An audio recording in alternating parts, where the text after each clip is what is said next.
is minimize the amount of opportunity for damage. So if you're moving minifigures, if you're moving a set like, I don't know, a UCS set, right? And they've got the UCS plaque. Take the time to put that plaque in something more secure than just throwing it in a box with the set, because it then has an opportunity to get scratched up, marked up, or something like that. So put that in a baggie and then put it in with your set. And those are some of the ways that I'm talking about where you can minimize any opportunity for your set to get damaged.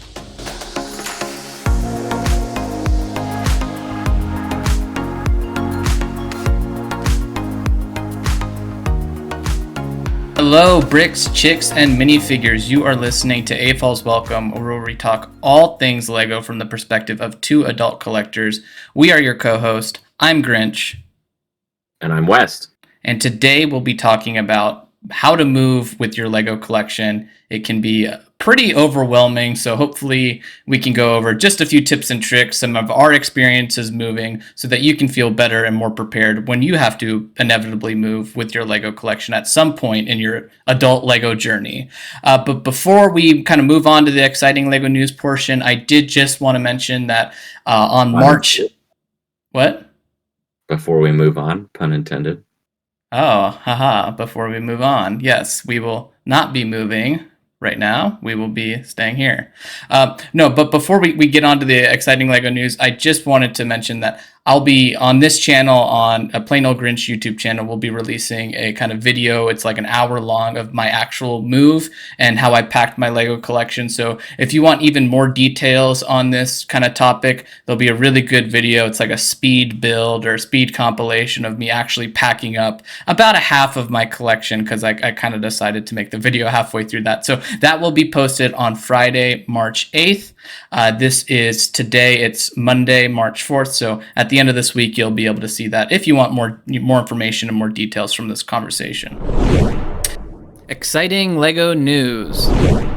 Now let's go ahead and move over to our first topic here, some exciting LEGO news. West, what do you have for us this week?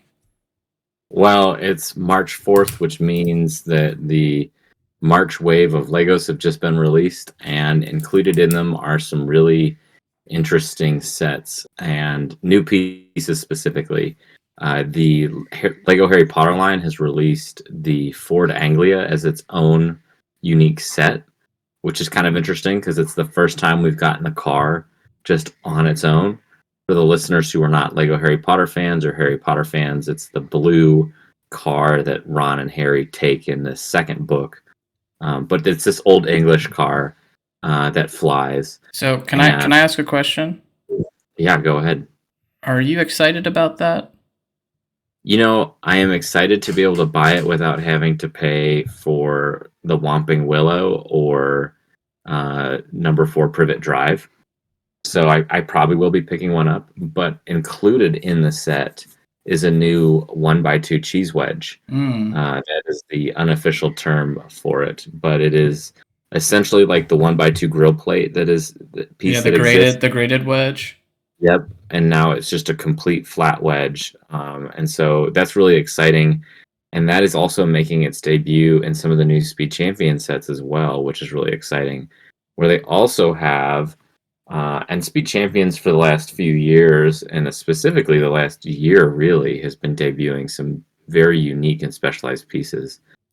And so this year they have a 1x3 rounded piece, a brick, like a curved, flat, rounded piece. That now is the same dimensions as the 2x3 piece that curves up, the brick that curves, but now has the tapered front on it, like the 1x2s that have already been in existence. And I believe they're even releasing a flat tile 1x2 with a corner cut out of the one side of it. So they just have some really cool, unique new pieces coming out. These will be great for mock builders. I think they'll be wonderful for anybody with their collections, just to include. So yeah, it'll be interesting to see what they go on Pick-a-Brick. But anyways, that's what I'm excited for this week. Yeah, I feel like Speed Champions has been really introducing a lot of like not just like awesome pieces, but also awesome techniques. And it's Yes. just I mean it's just really impressive what they've been able to do within that theme to just kind of transcend the idea of like changing Lego, not just by introducing pieces, but by actually like revolutionizing some. I mean, I'm sure there's so many people that have been inspired from different techniques from that series. So Yeah, and I wasn't super excited about the March wave of Speed Champions, but seeing the pictures, seeing the builds, seeing the pre-release videos on YouTube, I'm getting more and more excited. So well, we'll I see. love Audis, as you know. So I've got the Audi on my wish list, and then I think there was also a Ford Mustang, right? Yeah, So I've got yeah, that one and on I my wish list too. normally like the Mustangs, but the proportions on this one, at least from the pre-release images that were leaked, I wasn't a huge fan of. So I'll be curious to see what it looks like in somebody's hands, on video. I'll probably use that before I go and pick it up myself. Nice, nice. Well, my bit of news this week, full disclosure, a little behind the scenes curtain. We're actually recording this a week in advance. So if something amazing happened in the world of Lego and we're not talking about it, cut us some slack. I am actually literally moving this week. So we had to record it a week in Very, advance to get very topical conversation. yeah, yeah. I mean, this is like top of mind the conversation today. But the piece of news I wanted to talk about was the brand new Lego House exclusive. So these are the sets that you can only get at the Lego House. So you have to go to Bill in Denmark to actually get it. In the past, they had that architecture one where they actually had the Lego House. Guilty, I did buy that one on the secondary market because I mean, the Lego House is awesome. I mean, you've seen the pictures, right? Like, Yes, it's like an awesome piece of architecture in general. It's just a cool Lego set. This one, though, I don't know. Did you see this, Wes? Did you see the? I haven't seen it. Okay, What are you so referring to? you'll react here. It's called the building system. So it's an interesting idea. So they have three different kind of, um, I guess you could call them vignettes, and it's got it's all Lego, but it has a small like little a third of it's for Duplo, a third of it's for like traditional Lego system, and then the other third is a little vignette that's honoring Technic. And obviously it's referring back to some of the very original sets, right? Like, one of the first system sets, one of the Mhm. first Duplo sets, one of the first Technic sets. But the build is just really kind of boring. What was the title of it again? It's called 40505 if you want the set number, and it's just you remember like they did the Lego house. They had like the dinosaurs and the tribute to the Lego house where they had like the little Mhm. tree of creativity and they had like those vignettes. It's like that same style, but instead of just doing separate vignettes, what they've actually done is they've put the vignettes all together. So it's just one big vignette and then it's a third, a third, a third, and then it's just on a gray background. And like a third of the piece count is just this gray wall in the back, and it's just kind of I don't know. For a set that's going to be really difficult to get because you have to either go to Billund. I feel like if I went to Billund and got it, it'd be a little bit of a disappointment. And I also feel like if I had to spend, $100 or $200 to get what's like I don't think we have a piece count, but to get what's like oh no, it's 1,200 pieces, so it'll probably be $100. So I'd probably have to spend $200 or $250 to actually get this on the secondary market, and that just feels really bad. So I don't know. I'm not super excited about a set that I feel like I should be, incredibly excited about. Is this? Wow, sorry. Apologies, dear listener. Is this it? That's it. Yeah, you couldn't even tell. Like you weren't even. You were like you had to confirm that was it because I just I'm not a huge fan of it. Yeah, again, Interesting. there's 1,200 pieces, so it's going to be somewhere around $100, right? Yeah. And it just is not. It's just not exciting for me. It's just not for something that should. And I only say that right because it should be really cool. I mean, it's a Lego House exclusive, right? I don't know. Those sets I think have been interesting, and I'm curious if there's some sort of degree of like attempts to sort of control what's being made and produced, because if they were legitimately like Lego has gotten a lot of flack The for exclusive sets, yeah. I mean, maybe they're trying to like not make this very minifigures. exciting. Yeah, I mean, like look, like the Rex minifigure, right? That was in the Venator. Yeah. Um, People love it. Well, he's going to come out in the Y Wing in a few months in like the Microfighter, Mm-hmm. which I think it's good. Like Grogu came out in the Mandalorian ship or whatever we want to call it. Yeah. And then in a Look, few, in 20 years that Rex figure will still be collectible because the phase the 2 Rex that's so collectible right now, or that was so collectible or still is, was literally Mhm. in like I mean, it wasn't a battle pack, but it might as well have been. It was like a $20 speeder set. Like, Yeah, I mean, it wasn't in a crazy. So anybody who thinks that oh, it's going to tank the value, it'll get more into the market. What tanks the value is the constant re-releases of it. If this is the hmm only one, then it'll climb back up in value. yeah. No, that's fair. But I do think making things more accessible is really good. So to your point, I do think that I kind of am curious, maybe a little bit of a tinfoil hat theory that that they're not trying to sell like super sexy sets is Yeah, Lego House exclusives these are more the because deep hits kind of sets. yeah, Yeah, sets that like I mean people who were visiting the Lego House to begin with would appreciate. It's yeah, I mean I'm sure people in Billund are like, oh, let's go over to the Lego House tomorrow, but like people travel from all over the world to go there for a reason. It's hmm, not like so they can probably sell the nerdy shit knowing like someone's gonna buy it, yeah. you know. Well, as somebody who likes exclusive things, I hate it. So, Well, it was like the one where they did the machine that makes Lego out of Lego, and you kind yeah, of were like, is this a chicken and the egg kind of yeah. See, I don't situation? have that one, but Yeah. I think they had like that first that they 3D printed a Lego duck, and that piece is worth like $800 now, just one piece. Jeez. Yeah. All right. Well, that was our news for this week. Let's go ahead and move over to the main topic. Today's topic. So, this week we'll be talking all about moving, and just wanted to kind of level set with everybody. When we're talking about moving, we're talking about physically taking your Lego collection from one house to a new house, right? Or apartment or whatever.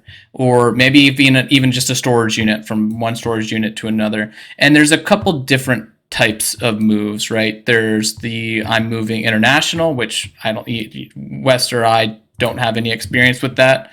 But there's also the I'm moving across country. Then there's I'm moving across state, which might be, instead of having to take days to get there, you have to take a few hours. And then there's also just moving across And the city, right? Which could maybe be multiple trips 30 minutes, too. right? So exactly, you're right on the right path there, West. The type of move that you're doing is gonna determine the preparation that you need to do for the move. So, West, quick question here: what's your experience with moving Lego collections? It's not huge. I moved into my current house in December of 2019, and I had a modest Lego collection in the process. But certainly the last few years, that collection has grown a lot more. And so I probably had a plastic tote full of Lego, but nothing insane. Uh, Certainly not the size of the collection that I'm preparing to move, nor anywhere close to the size of the collection that you are currently moving. So, not a ton of experience. But you're in the right mindset because you'll be moving here shortly as well, That's true. I am in the midst of right? my own packing. You're thinking So, about it, you're packing yeah. and starting. So, you're also calling me like every night for advice on how to move because Oh, like you said, fortunately, I'll say, because they've always been good moves. This is my fourth move in 6 years, and every time the collection gets a little bit bigger, yeah. and well, sometimes substantially bigger. And every time the technique changes just a little bit. Do you have any horror stories of when you moved, of like mistakes that you made? Or, I mean, even if it, like, I know you moved from like an apartment to a house and, within your same town. So it wasn't a huge move, but anything went wrong or strikingly well or surprisingly well during that? No, I am worried. We still haven't decided. I suppose so. The answer to answer your question, no, no horror stories when I moved. Um, Other than with work and everything going on, I kind of painted myself into a corner and was forced to move on a day I wasn't really ready to move, even though I had done a lot of prep already. And so by the end of it, I was just throwing stuff into boxes to try to get out the door. And it was just across town. So in fact, it was like 20 blocks. So it like literally wasn't a super substantial move. Yeah. Um, I am worried if we decide to take our Lego collection with us, which we haven't, my wife and I haven't decided on. So would you just leave? So you kind of brought up another option here, right? You could just leave your collection maybe in a undisclosed location in a storage unit, at a with insured and under guard dog and gun. But no, or you could leave it with a friend or a parent or somebody like that too. I am concerned if we do move it that it gets lost in the move. That's with movers. Yeah, that is. Yeah, and when I've been lucky enough that when I move, I always have a company that is moving me. Yes. And we're anticipating that too. Right. But they have insurance, but they only insure by the pound. Or you can go line item by line item, and unless it's over a certain threshold, they insure it by the pound. So that's where the moving companies actually, in most cases, recommend that you handle your collections if it's a collectible thing. They recommend you doing that. So good point. So what you would kind of have two collections then, right? You'd have your at home collection, your new home collection, and then your old home collection that was in a secure spot. So we're not like, I'm not sure how much of it we're gonna split, but we'll talk more about that later. So how about you, Grinch? Have you had any horror stories? I know you had some bent. Well, I have. Claw pieces were damaged. So before I get there, real quick, I just want to mention, so if you're in college, for example, and you're going to an apartment or a dorm, just leave your Lego with your parents unless you absolutely need it. And then acquire more Lego where you're currently at, and then you have to move less. You don't have to have it all with you at all times, is I think kind of the takeaway here with the kind of move that you're doing, West, because you're moving and it's not necessarily going to be forever. You might be coming back, right, to your current location or similar area that you're currently moving from. So being back here in a few years. There you go. So know your move. I think that's the first takeaway, is understand your move.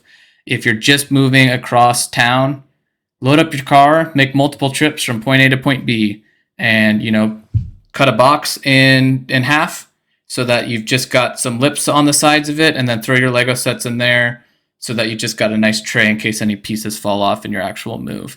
Tape the bottom of the box sealed shut so that if nothing falls through or anything like that, make sure there's no holes in your boxes. Easy peasy, right? Relative to these other moves.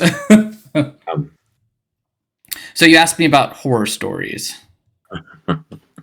And I know two, and so there's two that I have on my. But what are the two? Well, so there's the one where it was either the sails or it was the carousel.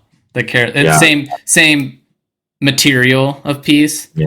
But what I did is I went and I got these tubs, these like Rubbermaid tubs, but I got the thin ones because they were cheaper. And I've also noticed that there seems to be a sweet spot of like the 27-gallon size is a good size.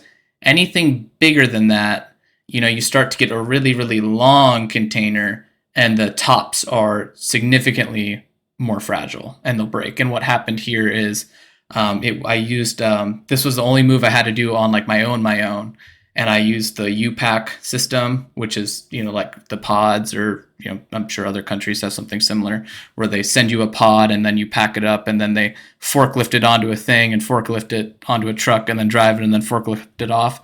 And unfortunately, they use a forklift, so they just literally grab the whole pile of crap, pull it up, drop it on on the ground, and what happened is the top broke and smushed the carousel. And most people, or some people, probably would have been like, it's fine, it's not. But those pieces, those like sail textured pieces, they crease, they bend, they get scratched, and mine just like snapped and just bent in half. And luckily, the carousel was still on the market at the time, so I was able to get a full set for like $60 on Bricklink, which would not be the case today. Yeah, I mean, you probably could have reached out to Lego customer service and asked, but who knows? Yeah, I don't, I feel like it's about the. I mean, I feel like it's one of those things where that's my fault, not theirs. And like, I just like, as somebody who works for a corporate business, like, don't ruin a good thing for everybody else. Sure, you know how like a piece breaks, like you can just be like, hey, it's one piece, like replace. I guess here's what I would say. That's probably approaching that threshold of like doesn't hurt to ask. Yeah. Versus, like you trying to defraud Lego. Well, it might have, if I trying to go back in time here, it might have just retired the carousel. Yeah. And I think, I mean, by like a couple months, if it did. Yeah. But it was still, there's like a sweet spot after sets retire on Bricklink where they're actually like cheaper than retail. And then a couple months later, they start to go back up, and then they never stop going up. And it was either because it's still in the market, or it was right during that time. There's a few themes where they've still stayed low. Well, we'll get to those themes one day. Yeah. So what was number 2? What was my second horror story? The acro mills getting tipped over. Yeah, so that was my third move. And so I have all my pieces. I'm sure people have seen the YouTube channel. I've seen my part collection. I had them all in Acro Mills containers. And what I did is I bought boxes that were the same dimensions of 3 Acro Mills containers together. You got those off of Amazon, correct? Yeah.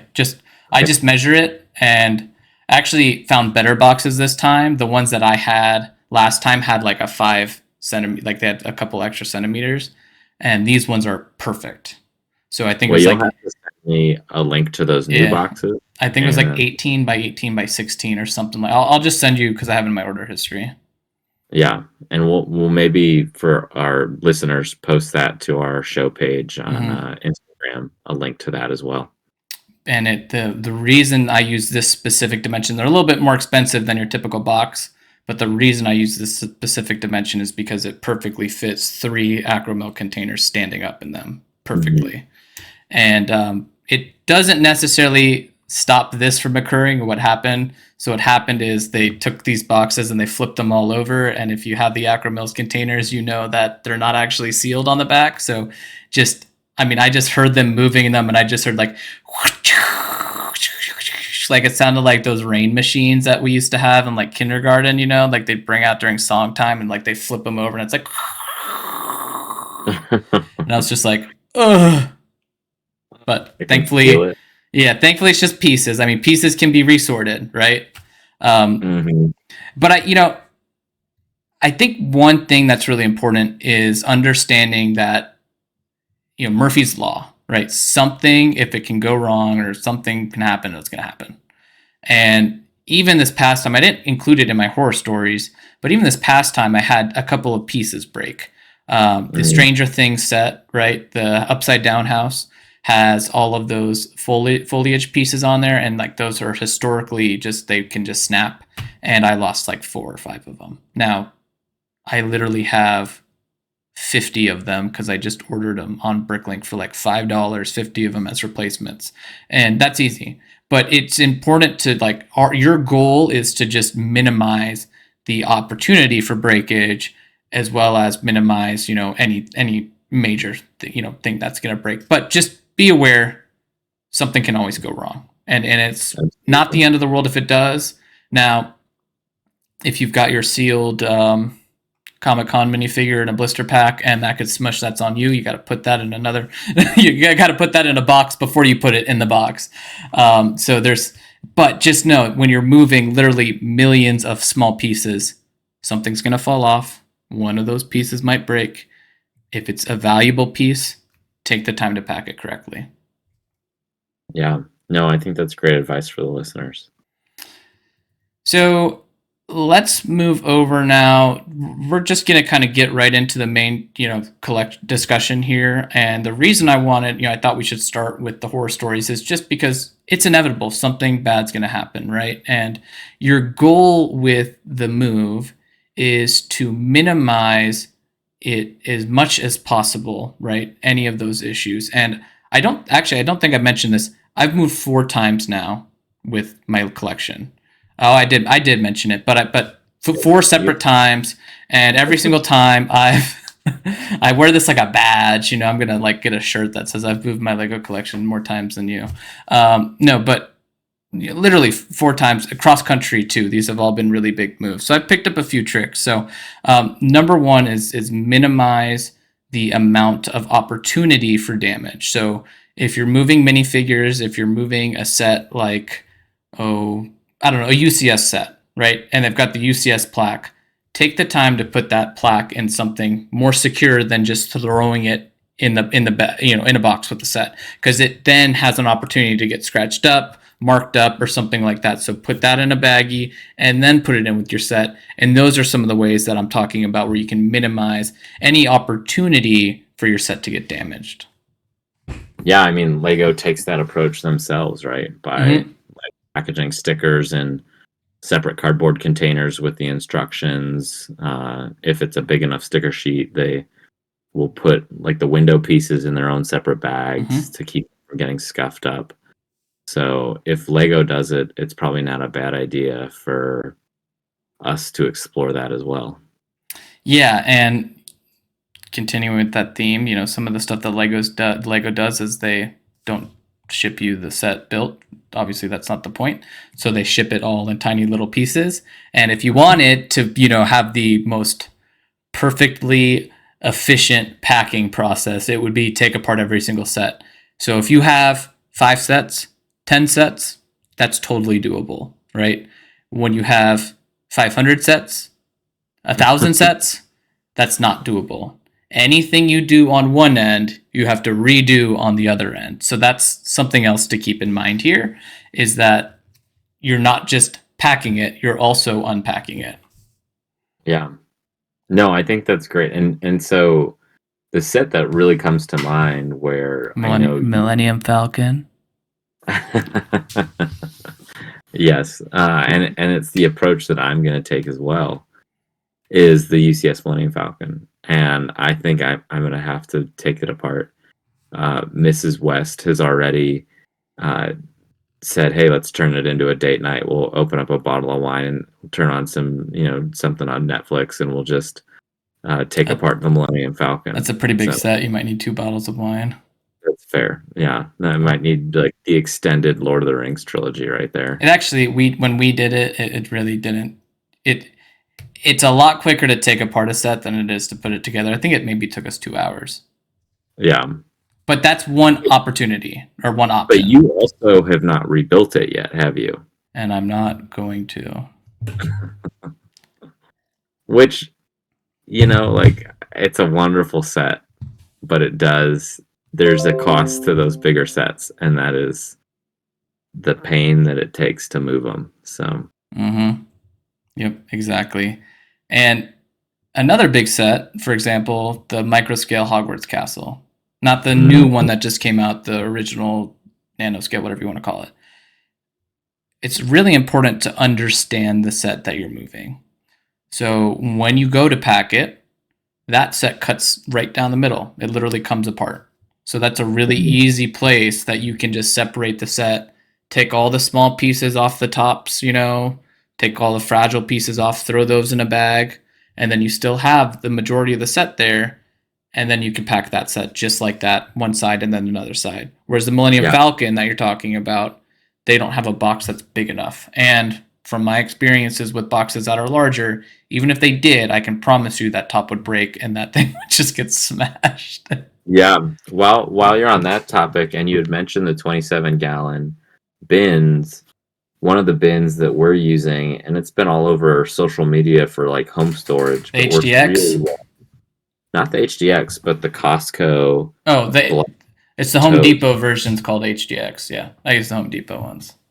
The lids themselves are very secure, Mm-hmm. and they do not. I mean, we have like 4 or 5 boxes stacked on each other. I don't have Legos in those boxes, but we're prepping, other stuff in our basement for moving, and that it works really, really well. I do feel a lot more comfortable with those than I would with like the just regular Rubbermaid containers Mm-hmm. that are a little more flimsy. We even have some good Rubbermaid containers that we have, but like these are Yeah, like indestructible. and they're cheap. I mean, but relatively cheap to other boxes, right? They're not. I mean, it's going to cost you some money to move. I'm just going to be honest, but you're moving. It's expensive anyways. They're like $8 to Yeah. $9 a bin, depending. And I think you can get them at The Home one on Depot Amazon, for. $30. So Oh no. Well, you got to get them at Costco or Home Depot. They're $30 on Amazon because they charge you the shipping. But yeah, if you go to Home Depot, they're $9 a pop, and I know at Costco they're $8 a pop, or well, maybe they're that's good. $9 too.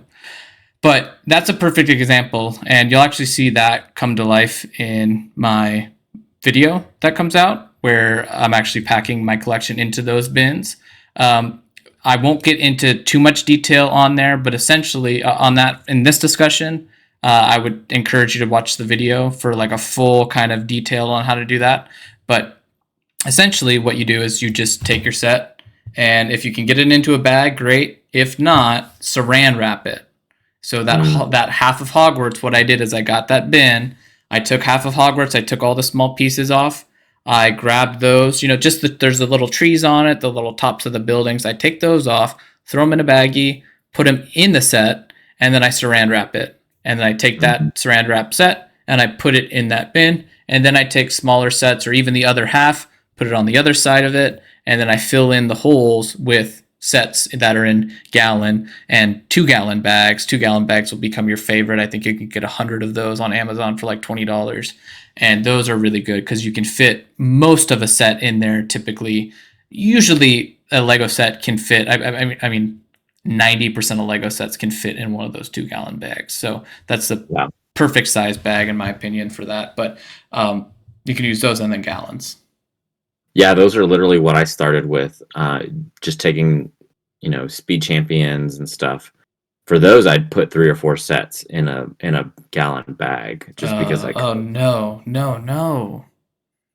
Well, they're not. Put those in a quart size bag Well, and then fair. put them in there, and now they're protected against each other. The goal is to minimize the amount of Yeah. scratching that can occur. The speed champion itself is all solid, so that can't scratch against itself. That's not loose pieces. But if you've Yeah. got them loose against each other, they can scratch. So that's just my technique. Obviously, No, you that's can take different levels of security here. yeah. And I might need to go and revisit that, because I mean, I can. It's not like anything's final at the moment. But I did pack away a bunch of my Star Wars stuff, like you said, taking anything that was loose, and either putting it in like a snack size baggie, or just finding areas to fit it where it made sense. And like I said, I'll probably go and revisit some of the earlier stuff I did. But the ones that I've been really tackling right now are been my modulars. Mm-hmm. Um, and incredible sets to look at. They're wonderful sets, not fun sets to pack. And so essentially my approach to that is I will take any loose minifigures, any loose items on the street, the light post, anything out of the back of the modular, and I'll put it in that snack baggie. And then you can kind of put it in one of the floors of the building. And then I'll take the saran wrap and I'll just, like you said, saran wrap it. Mm-hmm. Usually like a chimney or something, if there's enough sticking out, I'll remove that too, because it kind of gets in the way, or could break under pressure. But it works really well. The thing that's tough is that 3 of those buildings can fit into one of those Costco totes before you have to start filling in stuff around them. So it's just Yeah. really complicated to get those put away. But I do feel very comfortable. We've also been saving the little air pockets from Amazon orders and stuff for the last few months. And so I'll sneak a couple of those in Mhm. between the buildings just to put a little more, tension in the packed items on purpose or space. So that's been helpful. But man, it is a labor of love. Yeah, one of my challenges when I did it is that I ran out of small sets, and then all of a sudden I was just kind of sitting there. So when you're packing your bin, you put modular, modular, modular, and then put Yep. some speed champions in front of it, on the side of it, get it in there. You don't want to like shove it in there over tight so that if the bin Yep. you want to give it a little bit of room to maneuver, but I don't mean like to shake against each other, just so that like when you pick up the bin, as the weight gets redistributed, it's not like stressing anything. It should just Right. gently You don't pick want up. anything under compression. Correct. Correct. You want to give it room to settle and move and get jostled a little bit Right. without breaking Without something. damaging. And on Yeah. that same point, when you're wrapping them with saran wrap, you don't want to over wrap it. And I don't mean put too much saran wrap on it. I mean over tighten it, because especially with base plates, those base plates, the edges or the corners of them can bend up if you're over tightening it. And so you That's a just good. want to make sure you have it a little bit loose. So pull it so it's not taut. Now, on that note, and this, I'll say, if you're someone who's done like Mills plates, I don't think that's as much of an No, issue. you probably don't have that issue because you have Mills plates. Yeah. Not all of my modulars, they're like the lighthouse isn't on a Mills plate, so I got to figure that. I got to be careful with him, but the rest of them are all Mills plated, so yeah, it works out pretty well. And you don't tend to have the issue if it's a plate base. Yeah. It's only if it's a base plate base where those are Well, very flimsy and it's all one piece. The plate base the piece will just fall off. But the saran wrap has two goals, right? It's number one, to get a layer of plastic between the plastic. Your goal is to minimize scratching, so you minimize damage. And number two is, if the chimney or if the lamppost or if part of the facade of that modular or your daily bugle or insert set here falls off, then it's with the set. Because the last thing that you want to do is have all these sets splayed out in this tub and then all the pieces fell off, because then you might as well have just taken them apart to move them. Yeah, no, that's exactly right. You want to try to contain as much of it as possible so that when you're rebuilding it, especially, you can inventory it knowing that, like, I know it's all here, which is, that peace of mind is invaluable. So anything that you think we've missed so far before I move on to minifigures? I was gonna say, Mrs. West, for our move, has found a really cool feature or an application for your phone called Tote Scan, and this is something we've done not only for our Legos but for other things in the house that we're moving, especially some of the more high value stuff. But what's really cool about it is you get the app and then you order stickers with QR codes on them, and you scan the QR code into the app and it says, cool, here's your tote. And then you can say what room it goes to. And then you can also say what's in it. And what's great about Lego is if you know the product code, you can actually just look it up and it'll log, like, its database is that, like, wide. It'll literally pull Lego sets and you just say, like, that's in this box. And so what's really great is when we move, we plan on using those tote scan stickers on our totes so that we know if they're going to go with us. We know if they're, even the stuff we're not taking with us, we've still inventoried. And in the cases of stuff where, like, it's the Speed Champions, it's a picture of what was there. And so if anything gets lost or damaged, it's very easy to be like, well, that was what was in there to begin with. Which, again, for Lego's not cheap, and if you collect Lego, it's definitely not cheap, and or things gain value just by you having them. And so I would highly recommend that for anybody looking to kind of categorize or inventory their collection. Maybe not a great collection inventory system in terms of like, just in general inventorying your collection, but not a bad one for moving. So I do want to say, full disclosure, if you have a moving company that is moving you, if you pack your own bins, they will not insure them. So for me, when I'm packing and moving my own Lego collection, I am also moving it and also yeah, transporting it, because I, it will I all would, be for naught if you pack it and they move it. They yeah, won't cover. They won't cover it. So even if you have a picture, for example, of like, hey, this is what it true. was like, they'll be like, oh, I don't care. We never packed it. Yeah, I think there is some wiggle room. Like you can do things I've heard on some of our websites, like Facebook groups and stuff of people moving.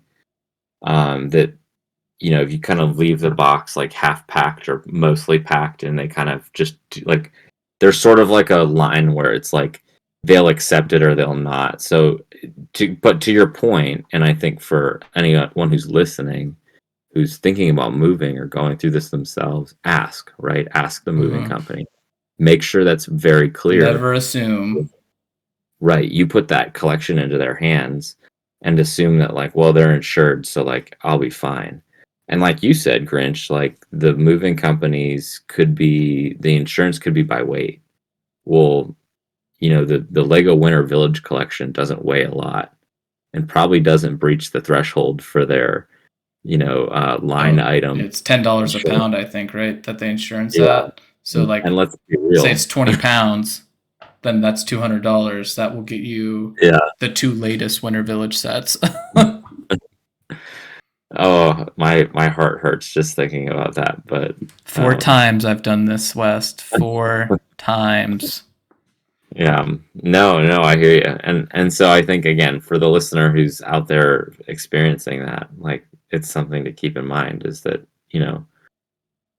just clarify and ask with any company who's Hmm. moving you, or as you've done yourself, Grinch, take that burden on yourself, and just know that like, hey, I can guarantee that I can move this myself a lot better or safer than somebody else potentially moving it. Yeah. And So now, if you're going overseas, obviously you can't drive the boat yourself. right. So that would probably be a time where it's like it's okay to live without your Lego collection. Unless you're going to be over there forever, just leave it in the States or leave it wherever you know, you're from, so you can come back to it. You don't have Yeah, to and stop collecting Lego just because you don't have your Lego collection. that's a great point. And I know like these cases are really small, right? But like they're very extreme. So they're very low probability events, but like the catastrophe, if you will, is like there's not a lot of wiggle room. Hmm. Like there's cases all the time of cargo containers falling off of boats. That's how it's going to get moved overseas. It's not going to get put on like an airplane. It's going to get put on a boat, on a Connex, and shipped.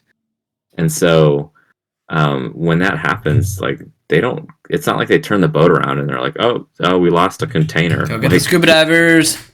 yeah, they just keep pressing. I mean, a few years ago, you remember that The Yeti coolers. the Yeti coolers in Alaska was an example of Yeah, that. I mean, there's been Lego that has literally washed onto the yeah. shore and lost. But there was the case of all those cars that were getting ferried over to the United States. They were Audis, and like the ferry caught on fire, and like everything just like sunk. And there were like Bentleys in there, and they were like, I mean, you're talking about like millions of dollars that just got like. Nemo has a cool new home. Yeah. So it's insane, like what could happen. And again, it's not like they're gonna stop and try to find it. Like it's just done and it's just sort of written off. And if you're not taking very good care and documentation of what you have, that's a lot of money potentially that you're losing if your Lego collection goes overboard. Well, So we've gone to a really dark place, and if the yeah, listeners haven't left already, thank you. We're gonna get through this together, y'all. But no, let's move on. Let's keep the conversation rolling here. Let's move on to minifigures. So, I will say that moving minifigures is a little bit different because as a collectible item, like as a price per part or price per unit of a set, that tends to have its own value. In fact, you can usually take the minifigures from a set, on Bricklink, for example, and you can sell the minifigures as the same amount as the set.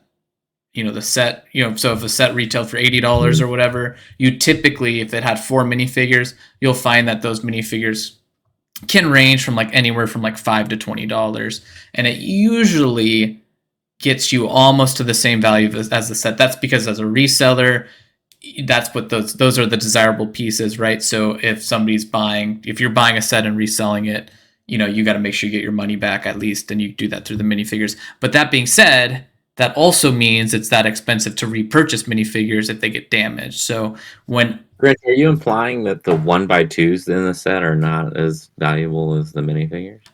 hot take, but I truly believe, no, yes, absolutely.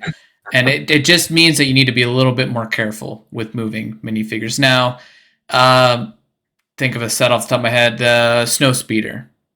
That has a cockpit that has room for 2 minifigures. Put them in there. They'll be fine, right? They'll stick on there. They'll be all good to go, and you'll be fine, and you won't have to worry about it. Now, if you're like me, though, or, I know you do this too, a lot of people do this, they'll display their minifigures separately, right? And you might not necessarily even have the set anymore, or you might not have the set on display. I keep all my sets. I know some people will just sell the set so they can go buy more sets, and they'll keep the minifigures.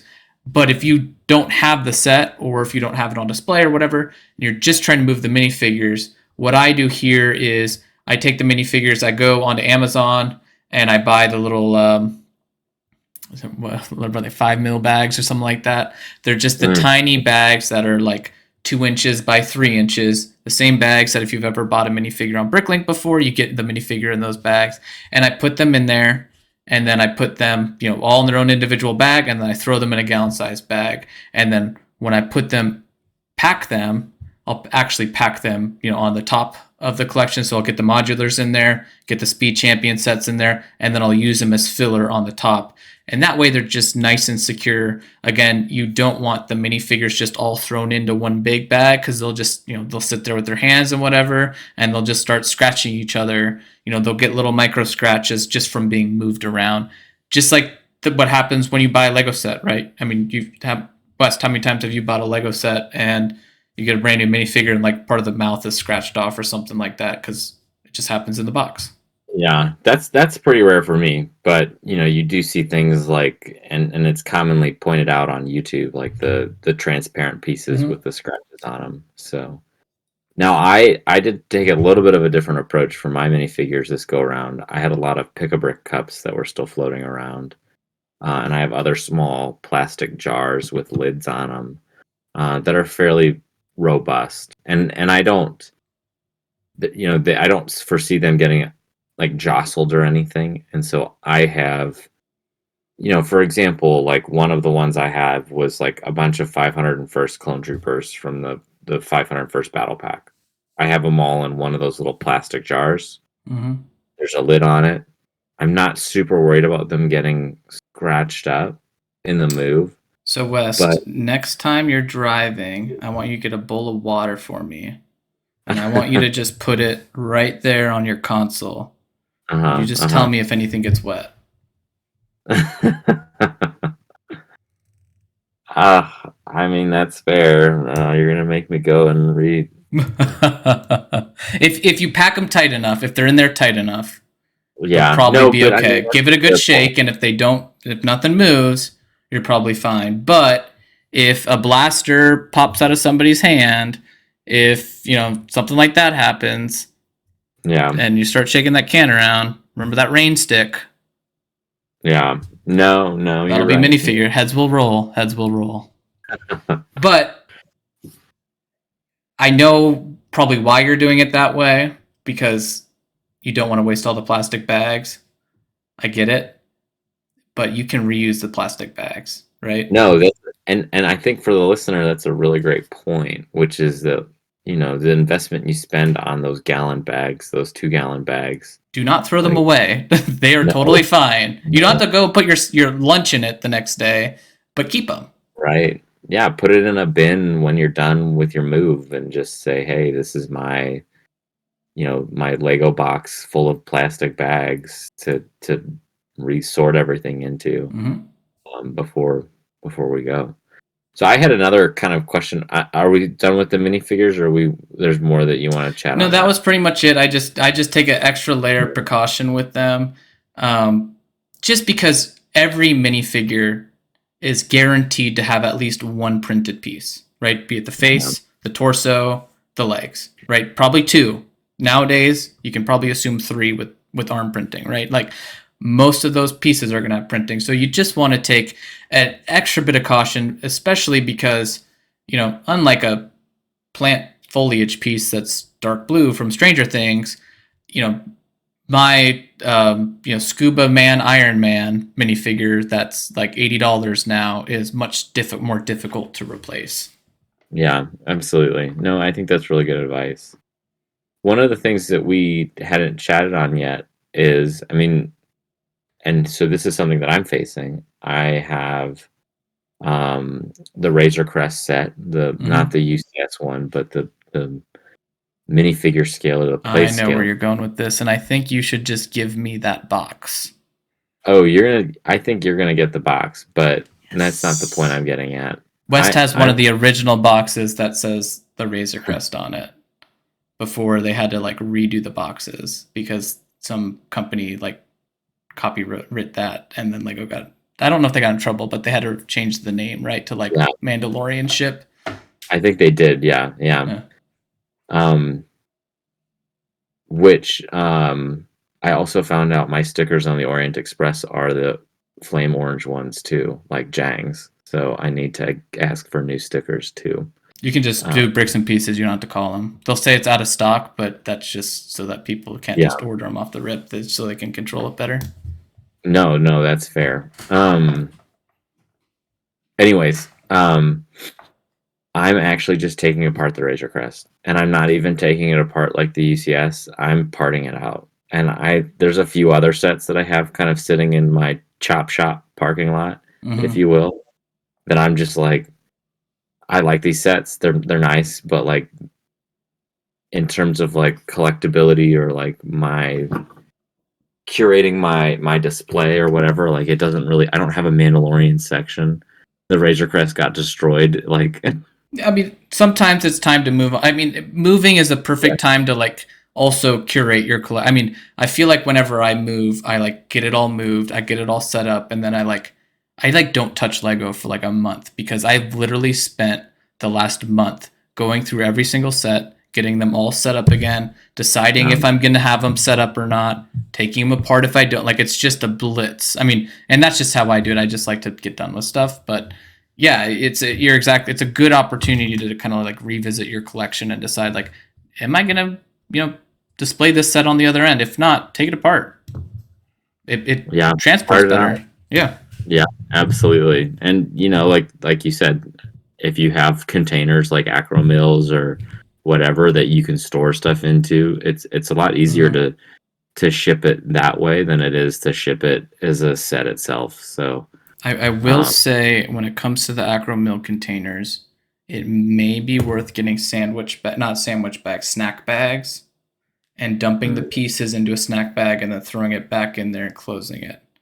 Because just no matter what you do, even if that box doesn't get flipped, those pieces could still fall out. I'm just saying that as like this is the absolute perfect way to do it.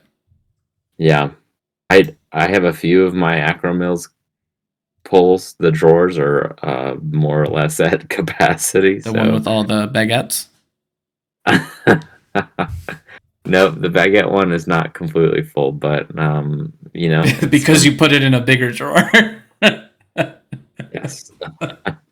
No, I have like 1x2s, and I started separating them. Like I'll do white, gray, and black, and then Yeah. like other And colors. cut like you have your blues, your warm and cool colors or whatever. Yeah, but it's just tough because it's not always consistent. Sometimes things get like really.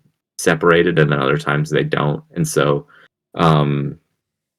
it's just a challenge to kind of keep up with that. But there's a few that I don't know if I put them in a plastic baggie, if they would fit back into the acro mills, is what I'm saying. So I do think that's a really good, again, really good advice for the listener of how to not make the same mistake. I wouldn't even say the same mistake, but be caught in the same position that you were caught in, which was, it was a mistake. I've changed how I've done things because of it. But again, right, let's pause and take stock. If you were moving like I am, where I don't plan on taking, I don't think I'm going to take probably 20% of my Lego collection with me, if even that.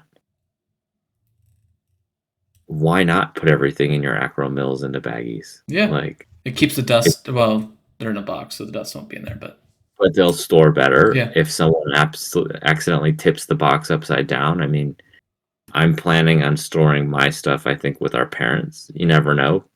Pop might come down and tip a box over one day. Or you might forget in 3 years what's in that box. Maybe your QR code, maybe they go bankrupt and they don't exist anymore. Like maybe it's going to be a long time, right? So if you're packing it for a long term, pack it for a long term. Yeah, absolutely. I did, I think we're about ready to wrap up, West, unless you have anything else. I've got one more thing I wanted to mention. Yeah. Okay. Yeah. So, well, I guess I have two more things. Boxes, moving boxes can be a pain. That's why I don't personally collect boxes. I only have like 3 Lego set boxes, the Black Pearl, the UCS Millennium Falcon, and Star Destroyer. I got a couple other boxes, but typically with those, they're already like flatten them out and then get a bigger box and then just put them, tape the bottom of that box. Like don't form the box. Just take the flat box itself, tape the bottom of it, put the flat boxes in it, and then tape the top like you would with a painting. Just transport them like paintings, right? I mean, shoot. Sometimes they're worth as much as paintings, like the Black Pearl box, for example. So that's how you can handle boxes. The second thing is sales and carousel. So we talked about like the carousel, whatever those are. What is that called? What's that even? The roof? Carousel roof?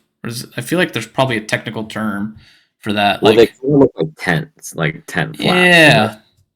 Tent flap. And certainly the ones in the Lego sets themselves are more or less like, right. But they're sale pieces. We'll call them sale pieces. So Listener, that's what we're referring to. For those, I mean, they're the same material as the sale piece. And then like for me, I've got the Black Pearl, Queen Anne. I've got a couple other ships, the Pirates of Umbar ship from Lord of the Rings.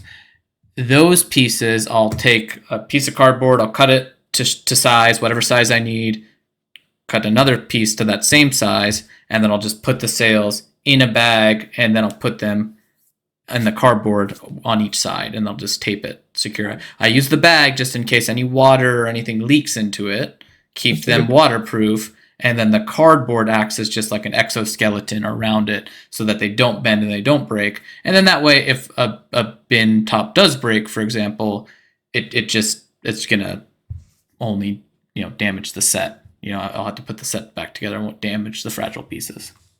Now I know we've been pretty exhaustive about how we've been moving stuff. One thing we have not talked about yet is instructions. Well. Do I have the technique for you?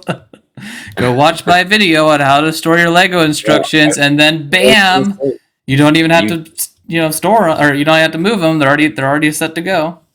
You do have a wonderful video for that, and for the listeners who are not regulars on the Plain Old Grinch channel, not only do you have a great video on storing instructions, which I really like the use of the comic bags. But you also have a really great video of sticker applications. I just wanted to throw that out there. I'm a proud big brother, so some great content. Thanks, West. Go watch it. Yes, go watch it, and then watch this, or watch this first. No. Finish this for the algorithm. Make sure you like it. Make sure you subscribe. 5-star review. Leave a review. Whatever. Thank you. Appreciate it. Love you. Please. Yeah. Do this. Yeah. That'd be awesome. So instructions. Instructions are pretty easy. I do have a really awesome video about it, and that's more of an upkeep. Like in order to get to that, it's going to take you like a day or two, like a good weekend to get your instruction collection curated like that. However, you know, just throw your instructions in a bin. And the only thing I'll say as a watch out is they're all different sizes. So, large to small, right? Fill in the gaps with the small ones, because if you go small, small, large, large, small, large, small, large, large, large, whatever, then things will get bent. They'll get, damaged as they shift. So, just find a good sizable container. They get heavy very fast, I will say, incredibly fast. So, it might not feel like a big container, but it'll get heavy fast. So I also have a controversial one here too, which is if the set itself is not a collectible, which I suppose is in the eye of the beholder or collector, if you will. Mm-hmm. But if it's a set that that you just don't intend to keep in that capacity, recycle your instructions. Lego has them now on their website, and you can take them and save them as a PDF onto your computer, and now you have them digitally, and you can go back and use those whenever you want. It's not a perfect product. Sometimes having instructions in hand is great, but I've done this now for all of my Winter Village sets. I've kept my instructions, but I do intend to create a digital archive of all of the instructions that I, no kidding, want to keep. And probably the rest of them too, and then go through, and I'll probably end up recycling a few of mine before I move, because Grinch, your point is absolutely right. The tote downstairs in my basement full of Lego instructions weighs more than any of the totes filled with Lego. Those are dense. I had repeats that I took out of there the other day. I was like, why do I have these Lego Batman CMF, foldable instruction I keep one CMF, and I actually put them flat in a binder in like a little sheet as like just a way to like have the CMF plate pages. Yeah. No, I think that's a great idea too. And there's some nice things with those of like being able to mark off what you've purchased and gotten. But the point is, for example, let's say you bought the Nissan Skyline Speed Champions for the Paul Walker minifigure, or the one for the James Bond minifigure, and you're not as big into the car. That's totally cool. Not a big deal. Like, throw those instructions away. Like, recycle them preferably. Because they're just taking up room, and I would, in a sort of kidding but non-kidding way, really channel Marie Kondo in this one, right? Like, if it doesn't bring you joy, like, don't keep it around. If it's not useful for the purpose of what you're trying to do, then get rid of it. Like boxes, like bags, like, I mean, you and I both keep our spare pieces. I think it's unfortunate if people end up throwing those away, because I think that's a waste. But I'm trying not to die inside right now, but keep going. I love instructions.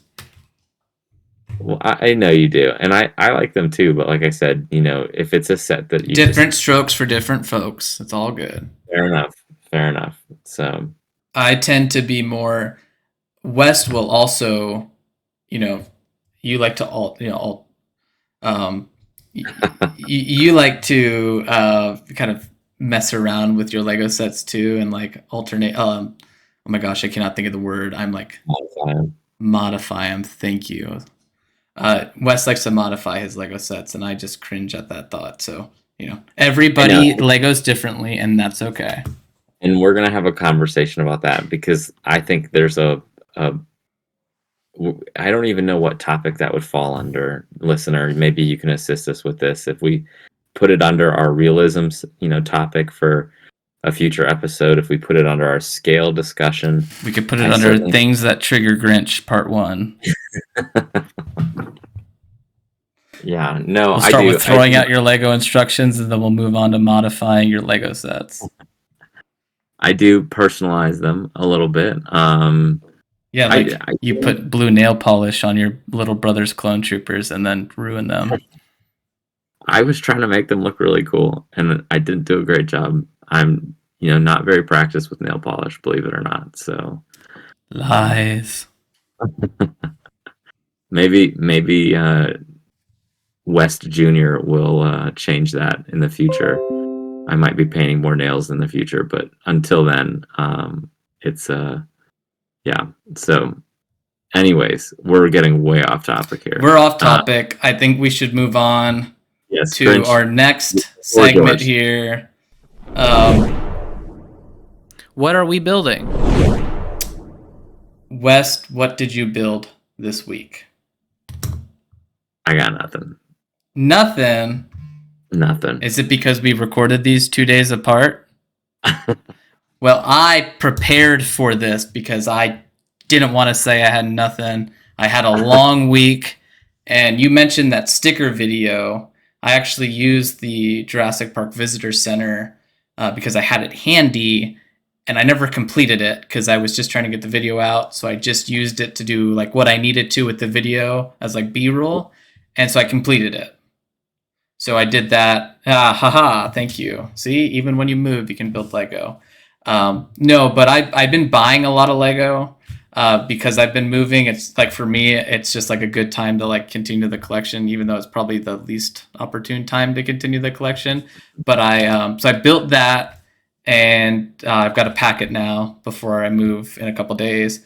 And then I also got the Titan set from Overwatch 2 that was never released. There was only, it's a set I've been eyeing, and there was only 2 available on eBay from the same seller, and that was it. And it had gone up like 200% in the last 3 months, and I was like, oh crap, now's the time. So I snatched that up. That's actually in that closet right there. And I just have to now kind of carefully pack that. You know, that's one where, talking about moving, I'm going to actually saran wrap the box and then put it in another box, keep water out of it, keep it protected. But then also, because I care about the quality of the box, because I'm not going to open that one, I'm going to leave that one in the box. Because if for those who don't know, that was the only Overwatch 2 set that ever, actually wasn't even released. A few of them got out into the marketplace because they canceled it pretty last minute. And there's only, there's an unknown amount left, but there's not a lot. So that one I'm going to keep in the box. Off to eBay to look this up real quick. Not necessarily that. The one that comes to mind of a similar. The Osprey. The Osprey, yeah. Good luck. If you find one, you know, and you want, we can make an offer together for 2 of them and maybe get a discount. $1,800 on eBay. Oh my God, never mind. That's one I'm not. I don't collect Technic, so. That hurts. Yeah, no, this was only like 500, but it was kind of around 350 for a while. So when I saw it had rocketed up and there was only 2 available, I was like, I gotta get my hands on this now. So. And they don't show up on Bricklink. The ones that Lego. No, they don't. Yeah. So. Yep. Oh, dude, that's maybe a topic. We can do a whole episode on sets that are not on Bricklink. Like the ghost, like unreleased sets. Like the Spider-Man one, or like the Temple of Doom. Yeah. Yeah, that. Did you see? So on eBay, somebody had the voodoo doll from the Temple of Doom set that was unreleased. Yes, and that piece went for like $800. There was somebody who took the image and reverse engineered it, and so he basically created, like, to the best of his ability, the set itself based on the pictures. It's awesome? On YouTube. I bet it was awesome. It was pretty cool. I gotta admit, it was. Anyways, I know Disney intervened with that one. Was the rumor, but yeah, we'll talk about that in an episode. Yeah. All right. So, and that's a wrap of another episode of AFOLs Welcome. If you enjoyed this podcast, please subscribe and leave us a review on Spotify, Apple Podcasts, YouTube, or wherever you are listening to this show. If you would like to write the podcast, please email us at afolswelcome@gmail.com or follow us on Instagram at AFOLs Welcome. Thanks for listening, and we'll catch you on the next one.